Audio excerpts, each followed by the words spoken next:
तो चलो आज हम लोग पढ़ते हैं इतिहास। 1857 के क्रांति। 1857 के क्रांति एक ऐसा क्रांति है जिसको भारत के पहला स्वतंत्रता संग्राम के क्रांति के नाम से जाना जाता है। क्रांति का मतलब होता है विद्रोह। जब एक व्यक्ति दूसरे से असंतुष्ट हो जाता है तो दोनों में विरोध होता है। विरोध जो है आगे चल के विद्रोह का रूप ले लेता है, जिसको क्रांति कहा जाता है। हमारा देश में भी ऐसा ही क्रांति हुआ था, जिसके बारे में हम लोग अध्ययन करेंगे। हमारा जो भारत देश है, इसमें कुछ समय राजा लोग शासन किया, तो कुछ अंग्रेज के रूप में हमारे ऊपर कब्जा किए। तो हम लोग इसी के बारे में अध्ययन करेंगे कि 1857 में जब क्रांति हुई थी अंग्रेजों से, तो वो क्रांति क्यों हुआ, कैसे हुआ, ये क्रांति क्या है और इस क्रांति का उद्देश्य क्या था। तो चलिए हम लोग जानते हैं। आखिरकार जब अंग्रेजों के बीच में हुई थी, तो हम लोग जानेंगे कि भारत में आखिरकार अंग्रेज कैसे आया। आप लोगों को पता होगा कि भारत में जो अंग्रेज आए थे वो अगस्त 1608 ईस्वी से ही भारत में अंग्रेज आ गए थे, जो कि इन अंग्रेजों को मानना था कि हम भारत में आके व्यापार करें। इनका उद्देश्य था कि ईस्ट इंडिया कंपनी एक बहुत बड़ा कंपनी था भारत में, जिस कंपनी के तहत इन लोग का उद्देश्य था कि हम इस पर राज करेंगे, यानी इस कंपनी के तहत व्यापार करेंगे। ये उद्देश्य नहीं था कि हम इस पर राज करेंगे। लेकिन भारत की लोगों में अशिक्षा होने के कारण, भारत की जनता के बीच एकता न होने के कारण धीरे धीरे समय बीतता गया और अंग्रेजों को यह अनुभव होने लगा कि भारत के लोगों पर कब्जा करना चाहिए। और भारत में एकता न होना, अशिक्षा के कारण भारत में अंग्रेजों ने भारत को इस तरह से लूटा, इतना लूटा कि आप अंदाजा भी नहीं लगा सकते हैं।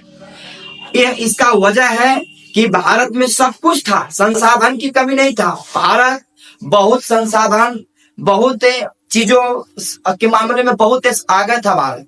लेकिन यहाँ पर भारत की जनता में शिक्षा, एकता न होने के कारण भारत में लंबी समय तक राज दूसरा लोग किया, जैसे अंग्रेज। तो चलिए जानते हैं इन अंग्रेजों के बारे में कि व्यापार करते करते राज पर कैसे उतरा। व्यापार करने आया था तो इन लोगों को शासन पर कब आ गया, इन लोगों को कब लगने लगा कि हम लोग को शासन करना चाहिए। तो इन लोग अगस्त, लगभग हमारे देश में अंग्रेज अगस्त 1608 से ही आ गया था और ये व्यापार करने के नाते आया था। इन लोग का मुख्य था कि हम व्यापार करें, पर धीरे धीरे इन लोग को यह लगने समय बीतता गया। बीतते बीतते जब 1848 ईस्वी आ गया, तो 1848 ईस्वी में भारत अंग्रेजों को लगने लगा, जब 1800 ईस्वी आ गई, तो धीरे धीरे महसूस होने लगा कि भारत के लोग अभी शिक्षित नहीं है, भारत के लोगों में एकता नहीं है। इसलिए अंग्रेजों ने सोचा कि क्यों न इस पर कब्जा कर लिया जाए और शासन किया जाए। तो धीरे धीरे ये शासन करने के लिए ये लोग राजनीतिक, सामाजिक, धार्मिक, आर्थिक कई विचारधारा का उपयोग किया अंग्रेजों ने। और जो पहला अंग्रेज है जो भारत में कब्जा करने और शासन के नाते आया था, वो 1848 में डलहौजी नाम का एक अंग्रेज आया था। लॉर्ड डलहौजी नाम का एक अंग्रेज भारत में आया था, जिसका अंग्रेजों ने इसको गवर्नर जनरल बनाकर भारत में भेजा था, ताकि जाओ और उस राजा पर आक्रमण करो। जैसे आप लोग जानते हैं कि भारत में लंबी समय तक जिस खानदान का शासन चला है, वो आप लोग को पता होगा कि मुगल साम्राज्य का बहुत लंबा समय तक भारत में राज चला था। तो मुगल साम्राज्य की जो अंतिम वारिस था, जिसमें 1848 में अंग्रेज इस उद्देश्य से भारत पर उखड़ आया था कि राज करना है, शासन करना है, उसमें भारत में राजा के रूप में उसमें यहाँ मुगल साम्राज्य का एक वारिस बहादुर शाह जफर था। बहादुर शाह जफर यहाँ पर शासन के रूप में, एक राजा के रूप में सिंहासन पर बैठा था। बहादुर शाह जफर द्वितीय ये मुगल साम्राज्य के एक वारिस था, उसी के एक शासक था। तो ये जो राजा है भारत में, उसमें इसका राजतंत्र के रूप में शासन चल रहा था, जो कि इस राजतंत्र शासन को हटाकर अंग्रेजों ने सोचा कि हम अपना शासन चले, हम भारत की हुकूमत अपना हुकूमत बना ले, हम भारत के लोगों को गुलाम बना ले और हमारे अंदर में भारत के लोग जनता आ जाए। और जैसा कि आप जानते हैं कि हमारे देश के लोगों को ना जाने कितने अत्याचारों से गुजरना पड़ा है। कब तक? जब तक भारत में अंग्रेजों का शासन चला है तब तक। ये जिंदगी नहीं जेल बना दिया अंग्रेजों ने। जब तक अंग्रेज रहा हमारी भारतीय समाज जो भारतीय जनता है उनकी जिंदगी नहीं जेल थी। जेल का मतलब होता है कि आपका मौलिक अधिकार खत्म, आप अपना मन से कुछ भी नहीं कर सकते हैं। जब अंग्रेज था देश में तो ऐसा ही हुआ करता था। तो चलिए हम लोग जानते हैं कि डलहौजी ने आखिरकार कैसे कैसे अपनी शासन को, राजतंत्र की व्यवस्था को हटाकर अपना शासन व्यवस्था को लाए, कैसे राजा को, अपने राजा को गद्दी से हटाकर खुद बैठा, किस प्रकार से बैठा, इन्होंने कैसा राजनीति किया, इन्होंने जनता के बीच ऐसी क्या बातें बोला, इन्होंने किस प्रकार से आक्रमण किया, इस चीज पर हम लोग कुछ चर्चा करते हैं। तो आप लोग को 1848 में अगर कोई पूछे कि जब 1848 में लॉर्ड डलहौजी भारत में जनरल के रूप में आया था, गवर्नर जनरल के रूप में, तो वहां पर कौन शासन कर रहा था राजा के रूप में? तो बहादुर शाह जफर द्वितीय जो मुगल साम्राज्य के था। अब हम लोग देखते हैं कि इन्होंने धीरे धीरे कैसे विकसित किया। तो सबसे पहले लॉर्ड डलहौजी ने राजनीति किया, जनता के बीच इन्होंने सबसे पहले राजनीति किया। और किस प्रकार से राजनीति किया उस बारे में हम चर्चा करते हैं। सबसे पहले इनको लगा कि राज परिवार जितने भी राजा लोग थे उनको हड़पने के लिए इन्होंने एक विशेष नियम लगाया। हड़पने के लिए जैसे इन्होंने बोला कि गोद में लेने वाले बच्चे अवैध है। तो जी है अवैध, इनको मतलब हड़प नीति लगाया लोगों को हड़पने के लिए। गोद में लेने का मतलब होता है कि पहले के जो राजा लोग थे और दूसरे के बच्चा को अपना मानकर पोसा करते थे और अपना संपत्ति उन्हीं को दान दे देते थे, उन्हीं को ऊपर सौंप देते थे। तो ऐसे ऐसे राजा लोग जो है गोद में बच्चा को लिया करते थे। तो गोद में लेने वाले बच्चे को अवैध घोषित कर दिया। राजनीति डलहौजी ने आते आते 1848 में राजनीति किया। ये 1848 में आया और भारत की सिस्टम को समझने में कुछ टाइम लिया और 1856 में ही ये सारा राजनीति करना शुरू कर दिया। तो सबसे पहले राजनीति में इन्होंने हड़प नीति लगाया। हड़प नीति में इन्होंने क्या बताया कि जितने भी गोद में लेने वाले बच्चे हैं वो अवैध है, गलत है, हम उन पर कब्जा करेंगे और हम उनकी संपत्ति को हड़प लेंगे। ऐसे तो एक तरह से लॉर्ड डलहौजी का भी तो गलत है, वो भी देखो दूसरा देश से आकर भारत देश में कब्जा कर रहा था, लेकिन उनका शासन था, उस समय उनकी क्षमता था, कैपेसिटी था, उनसे कोई लड़ नहीं पा रहा था, इसलिए भारतीय जनता कमजोर पड़ गए और इनकी शासन जारी रही। और इन्होंने जिस प्रकार से अपना राजनीति किया ये चलता रहा और धीरे धीरे भारत की जनता को गुलाम बनाने की कोशिश किए। और देखिए कैसे धीरे धीरे ये अपना शासन में बदल देते हैं, कैसे धीरे धीरे जनता को गुलाम बनाते हैं। तो हड़प नीति में इन्होंने सबसे पहले भारत की कुछ राज्य पर कब्जा कर लिया, जैसे सतारा पहले भारत के राज्य के रूप में जाने, सतारा, नागपुर, संबलपुर, ऐसे ऐसे राज्य पर कब्जा कर लिया। संबलपुर, बराब, ऐसे जो राज्य हैं इस पर कब्जा कर लिया। कब्जा करने के बाद इन्होंने बोला कि जितने भी राज परिवार हैं जो गोद में बच्चे को लिए हैं उस सब का संपत्ति मैं हड़प लूंगा। जैसे में रानी लक्ष्मीबाई के दत्तक पुत्र के संपत्ति हड़प लिए। इतना ही नहीं, आपको पेशवा बाजीराव जो माने जाने व्यक्ति थे उसमें, उनके नाना साहब उनका पुत्र थे जो बहुत मान सम्मान और जनता के बीच उनकी मान सम्मान थी, उन्होंने भी एक राजा के रूप में जाने जाते थे, उनका पेंशन बंद करवा दिए। धीरे धीरे इतना ही नहीं, हम पता है आप लोग के कुछ समय बहादुर शाह जफर द्वितीय की शासन चल रही थी, उनको सिक्का पर से नाम हटवा दिया। पूरी जनता ने उन्हें बादशाह के नाम से जानता था। लॉर्ड डलहौजी ने बोला कि इनको बादशाह के नाम से नहीं जाना जाएगा, सिक्का से नाम हटवा दिया। इनको पूरी तरह से अपमानित किया गया और जनता में इनकी लोकप्रियता ज्यादा था, जनता ने इन्हें बादशाह मानता था। इसलिए लॉर्ड डलहौजी ने जो इन्होंने अपमानित किया, जो इनको बेइज्जती किया, उन्होंने सब जनता अपना पर ले लिया। जनता को लगने लगा कि ये बहादुर शाह जफर नहीं मुझे बेइज्जती कर रहे हैं। और धीरे धीरे ये जो विद्रोह विरोध है धीरे धीरे विद्रोह का रूप लेने लगा और यही देखिए आगे चलकर एक क्रांति का रूप लेगा। और आगे हम लोग देखते हैं कि आगे डलहौजी ने क्या क्या नहीं किया। तो राजनीतिक में इन्होंने जो किया आपको समझना चाहिए। राजनीतिक में ही किया कि हड़प लिया लोगों को, कुछ राज्यों को भी हड़पा, सतारा, नागापुर, संबलपुर। रानी लक्ष्मीबाई के दत्तक पुत्र दामोदर राव को हड़प लिया, उनको राजा मानने से इनकार कर दिया। पेशवा बाजीराव के नाना साहब, उनका एक पेशवा बाजीराव के पुत्र थे नाना साहब, बहुत माने जाने शख्स थे, जिनका पेंशन बंद करवा दिए। बहादुर शाह जफर के सिक्का से नाम हटवा दिए, उनको बेइज्जती किए, अपमानित किए, बादशाह मानने से इनकार कर दिए। इस प्रकार से राजनीति किए ताकि हम भारत के लोगों पर कब्जा कर सके, गुलाम बना सके और राज कर सके। और इतना ही नहीं, अभी हम लोग इनकी कई अपनी विचारधारा इन्होंने प्रस्तुत किया, अपना कई नियम को प्रस्तुत किया जो आप लोग के सामने में लाता हूँ। इसके बाद इन्होंने सामाजिक और धार्मिक विचारधारा लाए, जनता के बीच कुछ सामाजिक परिवर्तन लाया। हम देखते हैं कि लॉर्ड डलहौजी ने क्या सामाजिक परिवर्तन लाया, कुछ सामाजिक और धार्मिक परिवर्तन लाया जिस पर हम लोग चर्चा करेंगे। तो चलिए, सामाजिक में सबसे पहले इन्होंने बोला कि सती प्रथा बंद। सती प्रथा का मतलब होता है दोस्त कि पहले एक ऐसी घड़ी था मेरे दोस्त, एक ऐसी जमाना था कि लड़कियों को जिंदा जलाया जाता था। कब? जब उनके पति मर जाते थे तब। तो एक ऐसी जमाना था कि लड़कियों को बहुत सताया गया। हम उस घड़ी की बात कर रहा हूँ दोस्त, जिस घड़ियों में लड़कियों को तड़पाया गया, लड़कियों को कल्पाया गया, लड़कियों के साथ अत्याचार किया गया। और ये किसके शासन में होता था? तो बहादुर शाह जफर के शासन में। तो इस चीज को खत्म करवाया ताकि हम जनता में लोकप्रिय हो सके, ताकि हमको लोग मान सम्मान दे सके। इन्होंने कुछ ऐसी विचारधारा को प्रस्तुत किया ताकि ज्यादा न खराब बन सके न ज्यादा अच्छे बन सके। ऐसे इन्होंने अत्याचार जो लड़कियों के पीछे हो रहा था, जीते जी जलाया जाता था।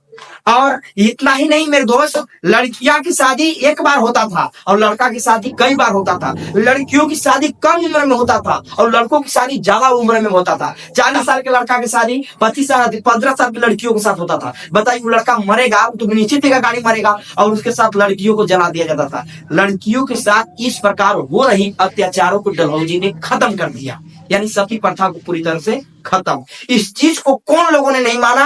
वो लोगों ने नहीं माना जो अशिक्षित था, जो अनपढ़ था, जो पुराने रीति रिवाज को बनाए रखना चाहता था। ऐसे लोगों को रूढ़िवाद कहते हैं। जो आप देखेंगे घर में अभी भी कुछ रूढ़िवादी होते हैं जो पुराने रीति रिवाजों को बनाए रखते हैं। आज भी पता होगा कि हमारी लड़कियों को हमारे समाज में कम वैल्यू होता है। अगर एक लड़की अगर साइकिल चलाना सीख जाए, मोटरसाइकिल चलाना सीख जाए, तो आज भी अनपढ़ लोग हैं जो वो आपस में बात करते हैं कि देखिए ना फलाना लड़की साइकिल चला रही है, आए रे का हो गया जमाना।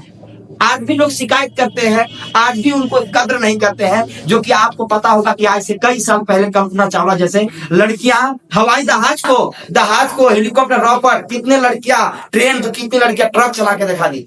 आज भी लड़कियां चला रही है। देश हमारा बहुत आगे है, लेकिन रूढ़िवाद जो है अपने सिस्टम को अपडेट नहीं करते। उनको मानना रहता है कि जैसे चल रहा है वैसे चलते रहेगा। तो रूढ़िवादों ने इनको गलत माने। हालांकि सती प्रथा उन्होंने बंद कर दिया, लेकिन रूढ़िवादों ने सपोर्ट नहीं किया। रूढ़िवाद का मानना है कि जो चल रहा है वो चलने दो। ऐसे समाज होते हैं रूढ़िवाद। आपको भी पता होगा कि ऊपर वाला ने हम लोगों को जातिवाद नहीं बनाया है, जाति नहीं बनाया है, लेकिन आज भी हमारे समाज में जातिवाद होता है। अब इसको पालन अक्सर रूढ़िवाद करता है। हम लोग पढ़े लिखे इंसान इस चीज को नहीं मानते। हम लोग इंसान है और हम लोग सब इंसानियत हम लोगों में होना चाहिए। बस मानवता होना चाहिए कि हम इंसान हैं, हम सब में इंसान की गुण होना चाहिए। बस जाति पाति कोई मतलब नहीं रखता है। लेकिन आज भी इसको बहुत अच्छी तरह से पकड़ के रखा है रूढ़िवाद समाज। तो आप लोग ये भी जानिए कि रूढ़िवाद समाज किसे कहते हैं। तो लॉर्ड डलहौजी ने पहले सामाजिक परिवर्तन में सती प्रथा को बंद कर दिया।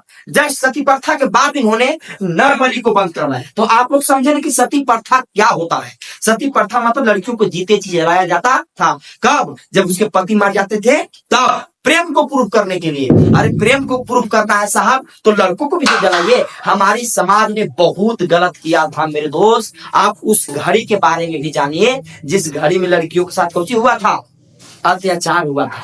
तो अब आप देखिए दूसरा नियम इन्होंने क्या लगाया आपको सामाजिक और धार्मिक परिवर्तन में। दूसरा देखिए क्या लगाया इसे। दूसरा में इन्होंने नर बलि को बंद करवाया। कौन चीज को बंद करवाया दोस्त? नर बलि। जैसे पहले बकरा, बैल, भैंस नहीं भैंसा, ये सब जो नर जाति थे ना उनको बलि दिया जाता था। बाबू जो नर थे, जैसे मुर्गा हो गया, जैसे बकरा हो गया, ये सब नर जाति को पहले बलि दिया जाता था। ऐसा लोगों रूढ़िवादियों ने ऐसी विचार बनाए हैं। वही विचार देखो आज भी चलता आ रहा है। ऊपर वालों ने नहीं दिया था इस विचार को, बलि के सिस्टम ये रूढ़िवाद समाज ने बनाया, जो आज भी चलता आ रहा है। इस चीज को खत्म कर दिया किसने? लॉर्ड डलहौजी ने। जब भारत में शासन के रूप में शासन करने के नाते आया था, लॉर्ड डलहौजी पहला ऐसे अंग्रेज था जो भारत में शासन के नाते आया था, और इन्होंने ये सारा सिस्टम लगा रहा था। तो नर बलि को बंद करवा दिया। नर बलि को कुछ करवा दिया, बंद करवा दिया। तो रूढ़िवादियों ने हाथ नहीं जोड़ा कि नहीं, ये होना चाहिए। हमारे परिवार की सलामत नहीं रहेगा, हमारा घर खराब हो जाएगा, घर गुजर जाएगा। कब? जब हम बलि नहीं देंगे। तब हमने इतिहासों से सीखा, हमने कई ज्ञानियों से सीखा कि लोगों को सहारा देने से पुण्य मिलता है। किसी को बेसहारे को सहारा बनो, किसी का जान जा रहा है तो जान बचा दो, प्यासे को पानी दे दो। हमने ये सीखा है कि इसे दुआ मिलती है, जो कि आप लोग रूढ़िवादों से पता चलेगा कि किसी को बलि लेने से तो दुआ मिलता है, किसी को बलि देने से तो दुआ मिल जाएगा। तो आप इस भावनाएं को समझिए, इस बात को पकड़िए। लॉर्ड डलहौजी ने यहाँ नियम लगाया कि नर बलि को क्या करो, बंद करो। लेकिन उस समय रूढ़िवादियों को लगा कि गलत है। रूढ़िवादियों को क्या लगा? आज भी अगर कह दिया जाए, आज भी कह दिया जाए कि बलि बंद कर दो, जो बलि चलती है, आप देखते हो कि पूजा पाठ के दौरान चलता है ना, पूजा पाठ के दौरान जो चलता है, अगर आज भी उस चीज को बंद कर दिया जाए तो बताओ रूढ़िवाद मानेंगे? नहीं मानेंगे। तो यही इतिहास में हुआ था, इसीलिए लॉर्ड डलहौजी को लोग गलत माना, रूढ़िवाद। तीसरा सिस्टम देखो, तीसरा है बोला कि लड़कियां पढ़ेगी, लड़कियां कुछ ही पढ़ेगी, जो अंग्रेजी शिक्षा। बोला कि लड़कियां, जो भी लड़कियां हैं वो पढ़ेगी, कुछ करेगी, पढ़ेगी। मतलब अंग्रेजी शिक्षा को प्रसार किया गया कि लड़कियां पढ़ेगी। तो रूढ़िवादियों ने कहा, जो रूढ़िवाद समाज थे, जो अनपढ़ समाज थे, उन लोगों ने इस चीज को भी गलत कहा। बोला कि हमारी घर की बेटियां अगर पढ़ने जाएगी तो हमारा इज्जत क्या रहेगा? बताओ, आज लड़कियां क्या ना कर रही है, सब कुछ कर रही है, लेकिन देखो रूढ़िवाद समाज इन लड़कियों को किस प्रकार से अधिकार को छीन रखा था। डलहौजी ने कहा कि घर घर भी लड़कियां पढ़ेगी, जबकि रूढ़िवादों को मानना था कि कोई लड़कियां नहीं पढ़ेगी। लड़कियां जब पढ़ेगी तो हमारी घर की क्या इज्जत रहेगा, हम लोगों की क्या इज्जत रहेगा। आज भी नहीं देखते हैं, जब लड़कियां कोई छोटा मोटा काम करना सीख जाए, गाड़ी चलाना सीख जाए, तो आज भी रूढ़िवाद समाज आपस में बैठ के अब बहुत बात बतियाते हैं कि फलना लड़कियां आई क्या कर दी, बहुत अच्छे से बतियाते, बड़ी टेंशन में, और अपना घर घर लड़की को जाके समझाते हैं। देखो तो ओकर मम्मी पापा नहीं डांटे से बगड़ गई। अरे नहीं रे बाबा नहीं, ये हमारा समाज को विकसित करना होगा। तो लड़कियां को भी, जो लड़का काम कर रहे हैं अच्छे खासे, वैसे लड़कियों को भी भाग लेना होगा, तब हमारा देश कुछ ही बढ़ेगा, आगे बढ़ेगा। जो कि रूढ़िवाद इस चीज को क्या मानते थे? गलत, कि लड़कियां पढ़ेंगी नहीं। इसलिए यहाँ भी डलहौजी को गलत माना गया, और डलहौजी को धीरे धीरे ऐसे ऐसे नियमों पर रूढ़िवाद समाज धीरे धीरे घुसाते गए। और आप लोगों को पता है कि कई राज परिवार को नाराज कर दिया था, जैसे बहादुर शाह जफर, रानी लक्ष्मीबाई, नाना साहब, ये सब नाराज होते गए थे। कई समाज भी नाराज हो गए थे इनको से। अब धीरे धीरे नाराज होते गए, अब देखिए धीरे धीरे ये विद्रोह कैसे आगे बड़ा रूप धारण करता है। तो चलिए अब हम लोग आगे बढ़ते हैं। अगर धर्म धार्मिक रूप से देखा जाए तो इन्होंने धर्म ही बोला कि हम लोग ईसाई धर्म मानेंगे। कोई धर्म मानने के बोले कि ईसाई धर्म जो मानेगा उसको संपत्ति का अधिकार मिलेगा, जो ईसाई धर्म मानेगा उसको संपत्ति का अधिकार मिलेगा, और जो नहीं मानेगा उसको संपत्ति का अधिकार नहीं मिलेगा। जो कि फिर भी गलत लोग माना, भारतीय जनता पार्टी गलत है। काहे कि धीरे धीरे ये अपना धर्म चुरा रहा है, हमारा धर्म को बर्बाद कर रहा है। किसी न किसी रूप से इनको गलत ही माना गया, और धीरे धीरे यह विद्रोह का रूप देखो धारण करेगा। तो चलिए अब हम लोग अगला देखते हैं कि आगे पर क्या हुआ। अब देखिए आर्थिक तंगी, डलहौजी ने कुछ आर्थिक रूप से कुछ अपना विचार लाया था। आर्थिक तंगी देखिए क्या था। आर्थिक में इन्होंने क्या किया कि भारतीय जनता अपनी आजीविका के लिए, रोजी रोटी के लिए, घर परिवार चलाने के लिए छोटे छोटे उद्योग घर में चलाते थे। छोटे छोटे उद्योग के माध्यम से उन्होंने घर में छोटे छोटे उद्योग के माध्यम से कपड़ा बनाया करते थे और छोटी छोटी चीजें बनाकर बाजार में बेचा करते थे। ये छोटे छोटे इनके कुटीर उद्योग था। ये कुटीर उद्योग के माध्यम से बाजार में एक कपड़ा घर से बनाकर बाजार में बेचा करते थे, लाया करते थे। तो इस चीज को रोकने के लिए डलहौजी ने क्या किया कि अपना ही ब्रिटेन जैसे इंग्लैंड जैसे देशों से कपड़ा मंगवा कर भारत में और सस्ता दामों में बेचने लगा। इसलिए भारतीय समाज जो घर पर कपड़ा बनाते थे उस कपड़ा का दाम ज्यादा था और उसकी दाम कम था। मूल्य कम होने के कारण डलहौजी के ही कपड़ा बिकने लगा। और भारतीय समाज में क्योंकि शिक्षा नहीं था, एकता नहीं था, थोड़ी नहीं लग रहा था कि उन लोग को लग रहा था कि सस्ता है, लेकिन ये नहीं लगा कि हम अंग्रेजों का सामान खरीदेंगे तो अंग्रेजों का विस्तार बढ़ेगा, अंग्रेजों का समाज बढ़ेगा, धीरे धीरे हम गुलाम हो जाएंगे। ऐसा भारतीय समाज में नहीं लगा। इसी के कारण तो लंबी समय तक शासन किया अंग्रेज। तो यहाँ कपड़ा कम दाम के बेचने के कारण डलहौजी ने कम दाम में बेचवाया, कम सस्ता दाम था, इसलिए सस्ता होने के कारण अंग्रेजों की कपड़ा बिकने लगा और भारतीय समाज के कपड़ा नहीं बिका। तो आर्थिक तंगी भी हो गया, सब बेरोजगार भी हो गया। बेरोजगार होने के कारण सबका रोजी रोटी तो चाहिए ना जी, सबको तो घर परिवार है ना, सबको तो खाना चाहिए ना। इसलिए सब व्याकुल हो उठे, सब बेरोजगार हो उठे और अपनी रोजी रोटी के लिए मजबूर होकर डलहौजी की बात मानकर और कुछ लोगों ने सैनिक और सिपाहियों में भर्ती ले लिया। क्योंकि डलहौजी ने बोला था कि जो ईसाई धर्म मानेगा उसको हम अपने अंदर रखेंगे, अपनी नौकरियों जैसे सैनिक का नौकरी देने के लिए बोला था, सिपाहियों की नौकरी देने के लिए कहा था। तो कुछ भारतीय समाज ने मजबूर होकर सैनिक का नौकरी करने लगा इनके अंदर। अब सैनिक का नौकरी करने लगा तो देखिए सैनिक में भी प्रॉब्लम किया। इनको रोजी रोटी तो मिलने लगा लेकिन बहुत प्रॉब्लम था। जो भारतीय सैनिक थे उनको बहुत ज्यादा खटवाता था, बहुत दूर दूर तक भेजता था। जहां ज्यादा खतरनाक है वहां भारतीय समाज को भेजता था और अपने जो सैनिक थे, अपना जो अंग्रेज सैनिक था उसको अपने पास रखता था और जो भारतीय सैनिक है उसको दूर दूर भेजता था। और भारतीय सैनिक को मानना था कि हम लोग को नदी पार करके अगर मार करेंगे तो लोग पाप समझता था और जो कि बलाजब्ती भारतीय समाज को भेजता था, पाप करवाता था, भारतीय समाज को बहुत कष्ट करवाता था और पैसा बहुत कम देता था। इसलिए भारतीय समाज को यहाँ भी प्रॉब्लम हुआ, कई प्रकार को प्रॉब्लम फेस करना पड़ा। अपना रोजी रोटी के बाद था मेरे दोस्त, ये उस घड़ी की कहानी है जिसमें रोजी रोटी के लिए भी सोचना पड़ता था। इसीलिए तो कहते हैं कि हमारा देश में भारतीय समाजों को बहुत परेशान किया गया है, बहुत अत्याचार किया गया है। अब रोजी रोटी की सवाल थी, इसलिए सैनिक में लोग आने लगे और सैनिक में कुछ लोग भर्ती भी लिए। यहाँ तो सवाल सही था दोस्त, लेकिन अब धीरे धीरे देखिए यहाँ भी कुछ गड़बड़ होने लगता है।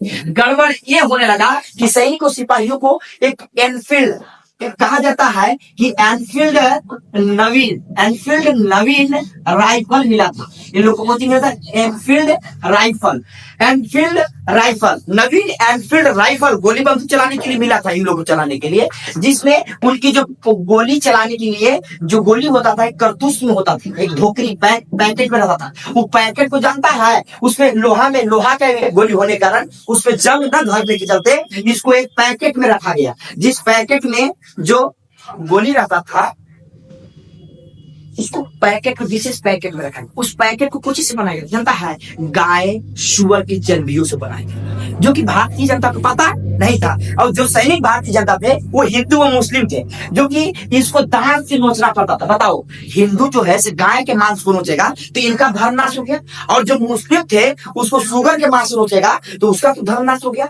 तो इसलिए सैनिकों ने तो मजबूरी में काम कर ही रहा था, लेकिन ये मजबूरी को उन्होंने तमाशा बना दिया। ये मजबूरियों को उन्होंने बहुत अत्याचार मजबूरी की, इन लोगों को मजबूरियों के साथ बहुत खेला। उन्होंने क्या कर दिया कि इन लोगों को धर्म को पूरी तरह से नष्ट कर दिया।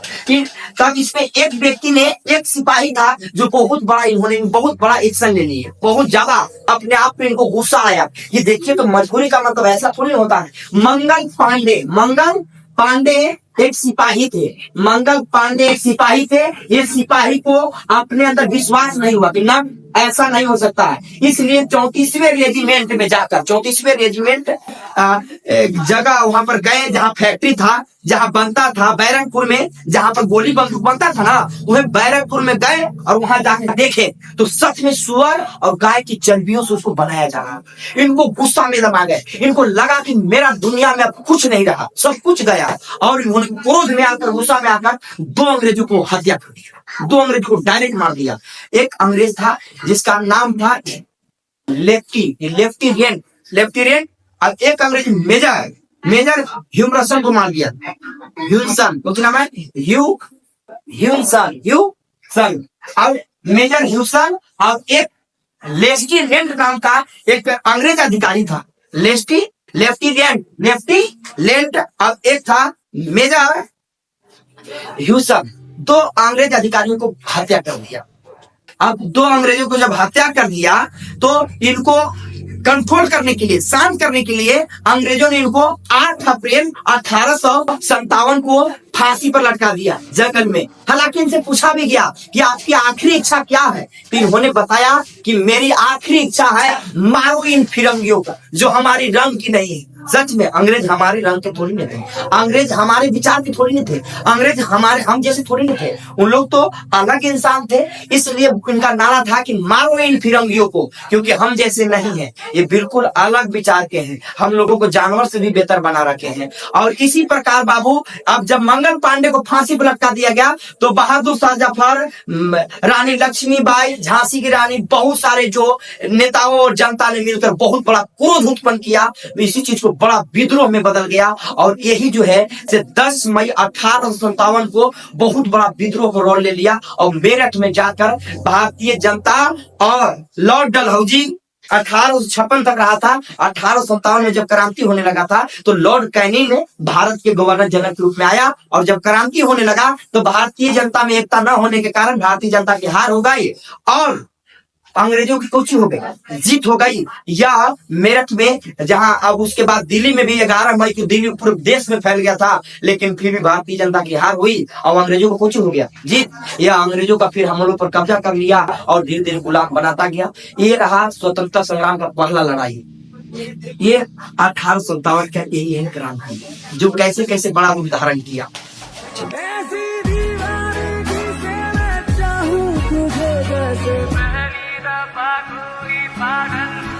चला मेरे सवालों का मंजर तू, हाँ मैं सूखा सा सारा समंदर तू, और गुलाबी सी सुर्खी जो दिखती थी फिर से